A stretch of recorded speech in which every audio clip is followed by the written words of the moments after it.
Assalamualaikum teman-teman. Jadi di siang ini kita sudah bersama narasumber kami dari UAKI. Boleh perkenalkan diri terlebih dahulu? Perkenalkan, nama saya Muhammad Dafal Wafi. Saya dari Fakultas Ilmu Budaya, Prodi Sastra Jepang, angkatan 2025.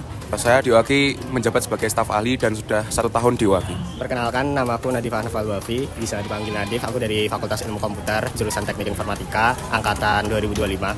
Jadi aku di UAKI ini sebagai staf ahli ya, jabatannya udah kurang lebih 1 tahun. Oke, baik Dava. Jadi kita langsung aja ke pertanyaannya ya. Jadi saat ini tuh kan banyak ya mahasiswa yang belajar agama lewat dari video pendek di TikTok atau Instagram, tapi nggak tahu sumber aslinya itu dari mana. Nah, menurut kamu sendiri ini dampak terbesar dari tren tersebut tuh terhadap pemikiran keagamaan mahasiswa di UB itu, dan bagaimana UAKI harus memosisikan diri gitu? Untuk dampak terbesar sendiri, mungkin itu ya, pemikiran agama dari berbagai pihak itu bercampur di situ. Pemikirannya tidak terpaku dalam satu kelompok, tapi semua kelompok tuh bercampur di situ. Dan untuk posisi UAKI sendiri di situ mungkin sebagai pihak netral ya, hanya untuk menampung orang-orangnya, tapi bukan pemikirannya. Mungkin. Oke, lanjut ke pertanyaan kedua ya, Dapa. Nah, jika di dalam grup WhatsApp internal UAKI sendiri ini atau grup angkatan kuliah kamu nih tersebar sebuah narasi keagamaan yang kontroversial dan belum jelas validalitasnya nih. Nah, langkah konkret apa yang kamu akan lakukan gitu secara personal maupun keorganisasian? Kalau untuk yang masalah personal, yang pertama akan saya cari sumbernya terlebih dahulu. Jika narasi tersebut menurut saya oke, akan saya terima. Tapi jika menurut saya narasi itu tidak oke, akan saya abaikan. Gitu. Tapi untuk secara organisasi, UAKI sendiri tidak sembarangan orang bisa nge-share info-info tersebut ke grup. Jadi kalau untuk UAKI biasanya lebih bersikap netral daripada langsung kayak mengirim sebuah narasi kontroversial kayak gitu. Oke, lanjut ke pertanyaan ketiga ya, Dava. Mahasiswa UB kan punya latar belakangnya sangat heterogen nih. Nah, ada yang santri, awam, bahkan yang bersikap skeptis. Menurut kamu sendiri, konten atau pendekatan literasi digital seperti apa nih yang paling efektif agar dakwah UAKI itu bisa diterima oleh kelompok mahasiswa yang cenderung menjauhi forum keagamaan konvensional? Jadi untuk UAKI sendiri, anggotanya berasal dari banyak kalangan ya, dari negeri maupun swasta maupun non santri dan lain-lain. Jadi pendekatan UAKI sendiri dari awal memang nggak langsung menuju ke dakwahnya, mungkin hanya ngajak nongkrong, ngajak main game maupun lomba-lomba yang mendasar seperti futsal, badminton dan lain-lain. Terus diumumkan di grup-grup maba kayak ngajak-ngajak doang gitu.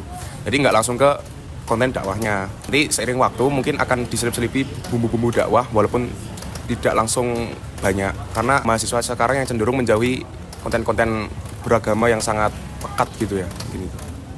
Baik Nadif, untuk pertanyaan selanjutnya, sekarang ini banyak fenomena mahasiswa di mana mereka lebih sering cari sumber agama kayak hukum-hukum gitu lewat ChatGPT atau AI daripada bertanya kepada yang lebih ahli kayak ustadz atau baca kitab untuk jawaban yang lebih pasti. Nah, bagaimana pandangan UAKI melihat hal ini dan apa batasannya gitu? Apa yang harus kita lakukan gitu?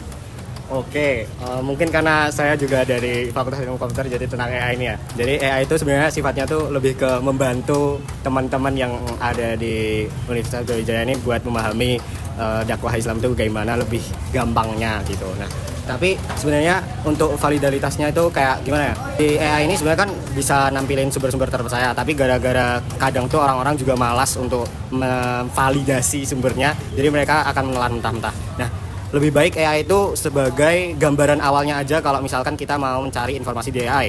Jadi habis itu ketika kita sudah mendapatkan gambaran awalnya, kita bisa tanya ke ustadz atau ulama yang lebih paham dengan informasi tersebut. Jadi kalau dari pandangan UAKI sendiri bisa lebih ke membantu mahasiswanya buat bagaimana caranya biar pakai AI-nya tuh nggak yang semena-mena gitu. Kalian kan pengurus UAKI nih. Menurut kalian program kerja yang nyata seperti apa yang bisa kalian tawarkan untuk membentengi kader UAKI sendiri supaya nggak mudah terpapar sama paham radikal yang ada di media sosial yang sekarang lagi marak-maraknya gitu? Oke, program kerja. Jadi sebenarnya ada satu program kerja yang ini entah kapan ya bakal direalisasikan, itu namanya kayak kelas literasi digital gitu. Jadi kelasnya itu nanti buat teman-teman mahasiswa Universitas Brawijaya yang mau mendalami dakwah Islam lebih lanjut tapi di literasi digitalnya. Nah, terus ada juga program kerja itu namanya mentoring. Itu sebenarnya mentoring ini awalnya udah di internal wakinya itu udah ada. Di mentoring ini nanti kita tuh lebih ke sharing-sharing tentang apapun itulah. Nah, di mentoring ini tuh juga ada kayak buku panduannya buat mentoringnya. Nah, di situ nanti bisa diselipkan buat kayak literasi digital biar teman-teman mahasiswa ini nggak terjerumus dalam kesesatan sumber-sumber yang nggak jelas gitu. Baik, terima kasih untuk Kak Nadif dan Kak Dafa atas informasi yang diberikan kepada kami. Semoga informasi yang diberikan ini bisa bermanfaat bagi para penonton dan semoga kita selalu diberkahi dengan lindungan Allah Subhanahu wa taala. Terima kasih. Wassalamualaikum warahmatullahi wabarakatuh. Waalaikumsalam warahmatullahi wabarakatuh. Tata, kamu lagi apa? Aku lagi lihat berita di TikTok. Ih, berita apaan tuh? Lebaran kurban gak boleh nyembelih hewan, tapi sudah ganti ulang kata Menteri Agama sih gitu.